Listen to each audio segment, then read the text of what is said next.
Let me say something that sounds dangerous, but is 100% medical science. High blood pressure is not a disease. I know that sounds wrong because for decades we have been taught the opposite.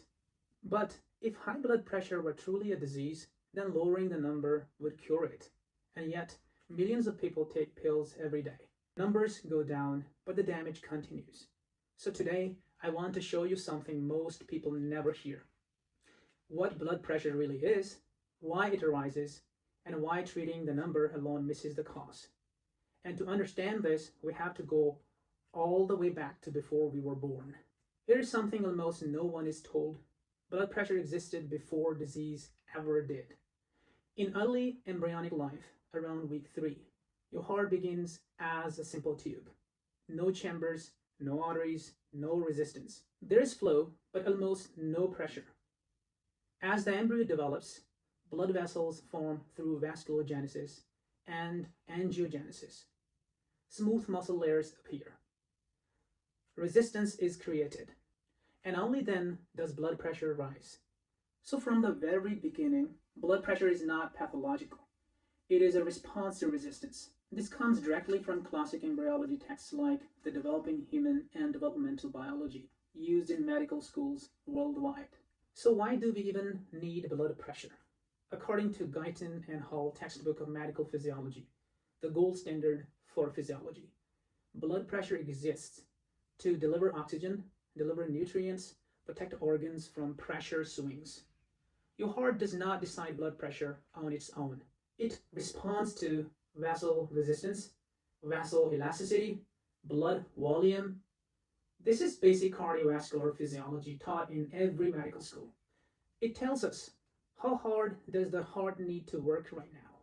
Now we reach the most important part. Inside every artery is a lining 1 cell thick, the endothelium. This is not theory. This comes from decades of Nobel Prize winning research, including work published in the New England Journal of Medicine on nitric oxide.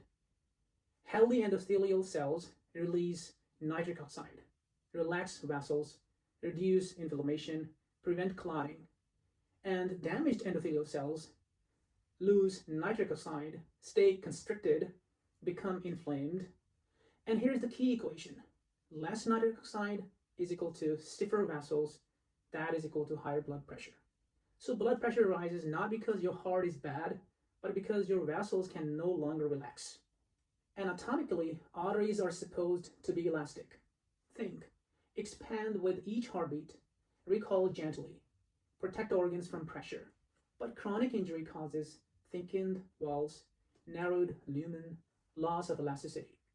This is described in detail in vascular pathology, literature, and cardiology anatomy tests. Stiff vessels lead to higher resistance, and resistance forces pressure to rise. So what damages vessels in the first place? This is where pathology comes in. Large studies published in journals like Nature and Circulation show that endothelial injury develops from insulin resistance, chronic inflammation, oxidative stress, visceral fat hormones, sleep deprivation, chronic stress hormones. This damage happens years before a blood pressure cuff detects anything. That's why hypertension is called a silent condition. Salt is easy to blame, but population studies in hypertension journals show salt raises blood pressure mainly in people with already damaged vessels and kidneys. Healthy vessels adapt. Damaged ones cannot. Now this part matters. Blood pressure medications save lives, reduce stroke risk, lower heart attack risk.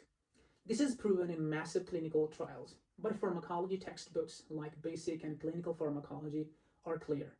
Most BP medications lower pressure, do not directly repair endothelial damage. That's why many patients stay on meds long term. See blood pressure return when meds stop. So what is high blood pressure really? It is a physiological response to structural and cellular damage accumulated over time. It is not a disease by itself. It is a message. And when you understand that, everything changes. Prevention starts earlier. Treatment becomes smarter. Fear turns into understanding. High blood pressure isn't your enemy. It's your body saying something upstream is wrong.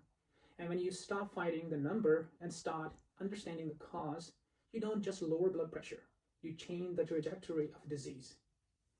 In the next video, I'll show you what actually helps blood vessels heal, based on real science, not trends. This is where real prevention begins. Thank you for watching.